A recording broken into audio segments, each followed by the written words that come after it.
Posibleng nag-ugat umano sa paniningil ng utang ang pagpatay sa isang babae at kanyang anak sa Minglanilla, Cebu. Natagpuan ang bangkay ng mag-ina sa Poso Negro ng kanilang bahay noong nakaraang linggo. Nananawagan ngayon ang katarungan ng kanilang pamilya. Makibalita tayo kay Luan May Rondina ng GMA Cebu.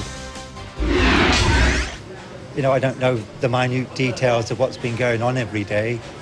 Labis ang dalamhati at galit ng Briton na si Robert Sharp nang malaman niya kung paano pinatay ang kanyang asawa at anak sa Minglanilla, Cebu.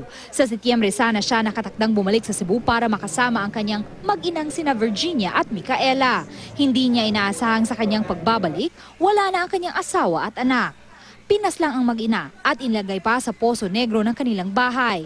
Naaresto ang 3 sospek sa krimen na mga trabahador mismo ng mga biktima sa nire-renovate nilang bahay. Nananawagan ng hustisya ang padre di pamilya. Virginia and Micaela are gone. It's destroyed my life. Nothing can undo that. So I'm not looking for revenge. It won't help.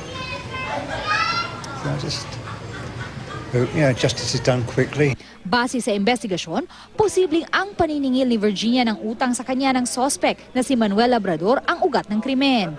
Una na itong itinanggi ni Labrador.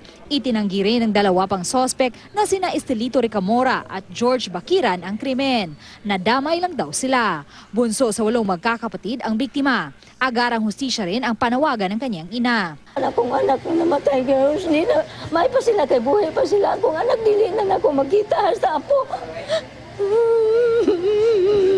Base sa autopsy report, blunt traumatic injury to the head ang parehong sanhi ng pagkamatay ng mag-ina. Nakakulong na sa Minglanilla Police Station ang 3 sospek habang hinihintay pa ang formal na pagsasampa sa kanila ng kaso.